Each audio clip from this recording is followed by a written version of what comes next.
Despite what you're probably hearing from pundits and fans on social media, the new Champions League format is really not complicated at all. In fact, it's very simple. It's also good. Don't let the masses scare you. We're going to break it down for you real simple next, here on Pints and Punditry at the Pitchside Pub.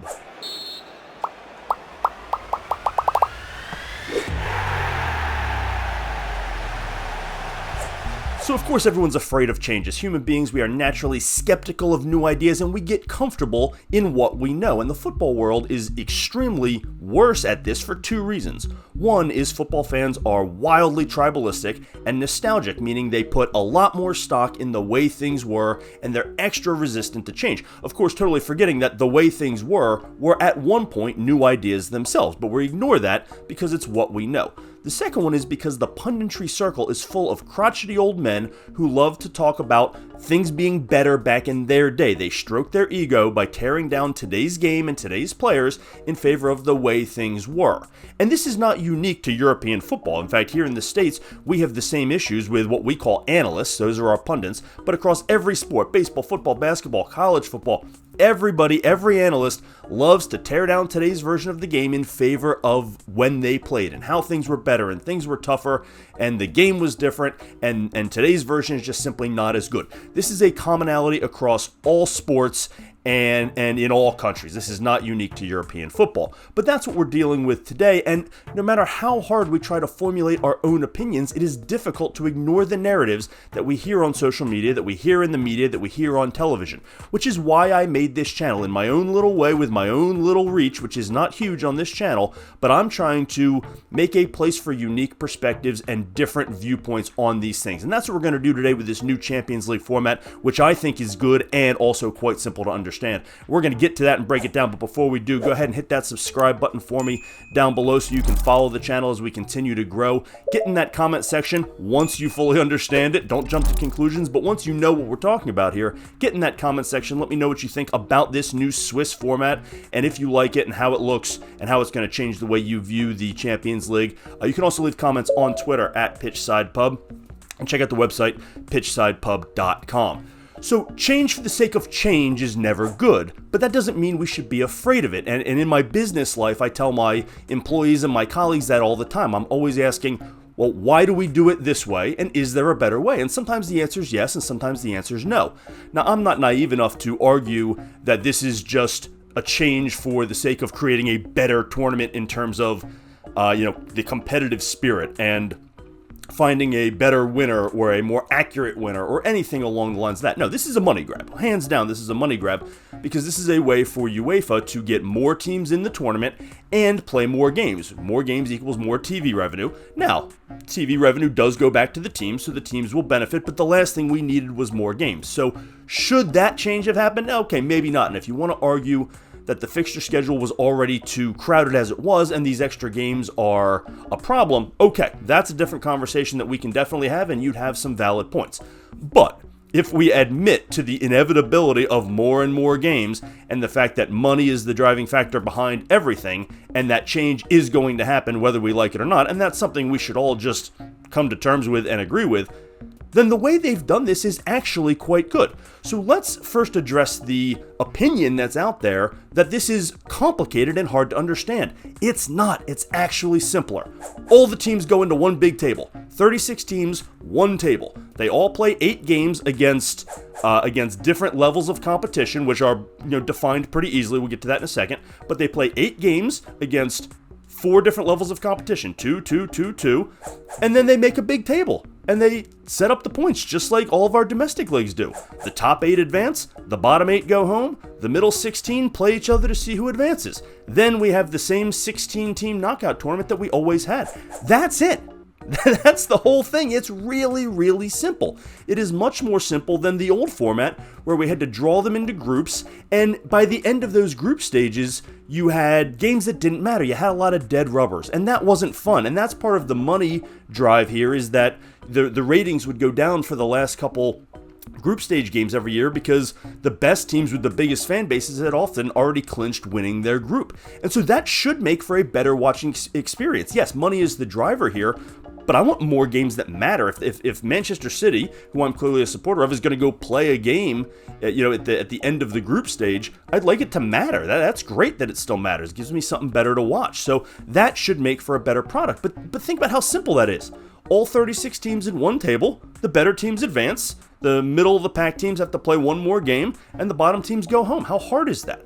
Now, the way they break them up into the tiers, into the pots they're calling them, is 4 pots of 9, and you're going to play 2 pot 1 teams, 2 pot 2 teams, 2 pot 3 teams, and 2 pot 4 teams. That's not complicated.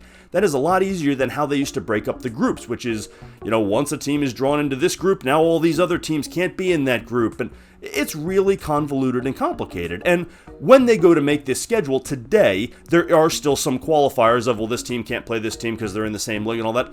But we don't have to worry about that anymore. You're going to draw your schedule, and you're going to play who you're going to play, and then you're going to see where you end up in the table. And the way they're assigning these pots is also ridiculously simple. Whoever won the Champions League last year is in pot 1. That's it. They're at the top. Everybody from there goes in order of the UEFA coefficient. And you can argue that the UEFA coefficient is not the best metric to do this, and I would agree it's not, because it puts so much more stock on European successes or failures than what you do domestically, but it's the best we have for now. I'm working on that. But that's what we've got to go with, and of course it's a UEFA tournament, so they're obviously going to use their own metric, but at least it's simple. At least we know what that order is. You can look it up on UEFA's website. It's not hard to find. So that's the order. That's how we get the pots 1, 2, 3, and 4, and they go play. How simple is that? I don't understand why everybody thinks this is so complicated and hard to understand. To me, that's much easier than figuring out who's eligible for what pot.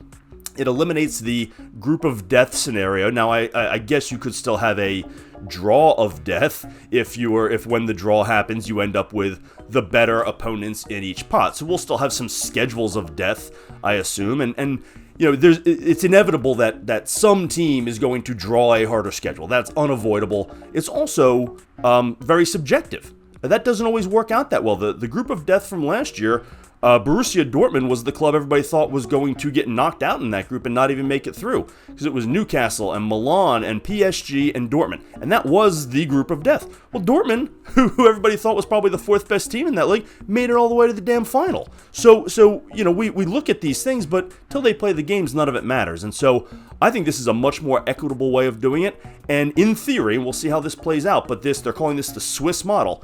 These group stage games, they're calling that the league phase, but they're getting sued over that, so I'm just going to keep calling it the group stage.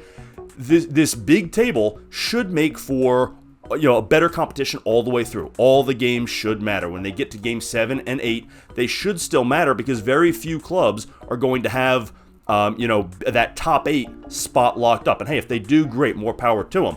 But what I think we're going to see is better competition all the way through, and then you've got that 9 through 27 playoff. So the middle 16 teams are now going to go play a playoff to get to that round of 16. So listen, I love this. If you don't like it, that's okay. I think you're going to end up liking it, and I think in a couple years everyone's just going to either like it and say it's better, or just accept it and go, okay, well, the old way was fine too, but this is fine too. Whatever, it doesn't matter to me. Once we get into it, you probably won't even notice.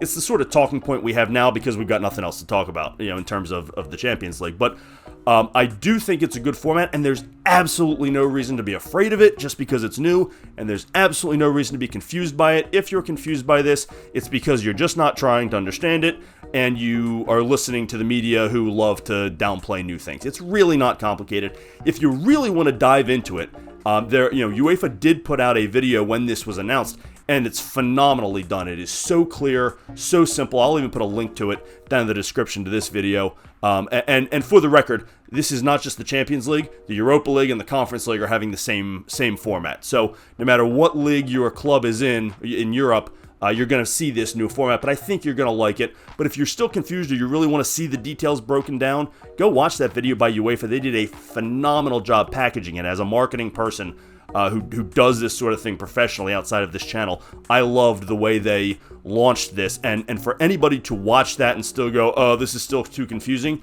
you have predetermined your opinions on this. You have predetermined your thoughts, and you're not doing anybody a service, because this is the format. This is what we're getting regardless, at least for the next decade or so, most likely. So you better figure it out, and you better get on board unless you want to just stop watching the Champions League altogether. But I love it. I think it's going to be great. I can't wait to see the draw, and I can't wait to see the competition. But I'd love to get your thoughts. Get down in that comment section. Let me know what you think about the changes, about this format. Get down in that comment section. Let me know your thoughts. You can also leave comments on Twitter at PitchsidePub. While you're at it, go ahead and hit that subscribe button for me down below so you can follow the channel. And, of course, check out our website, pitchsidepub.com.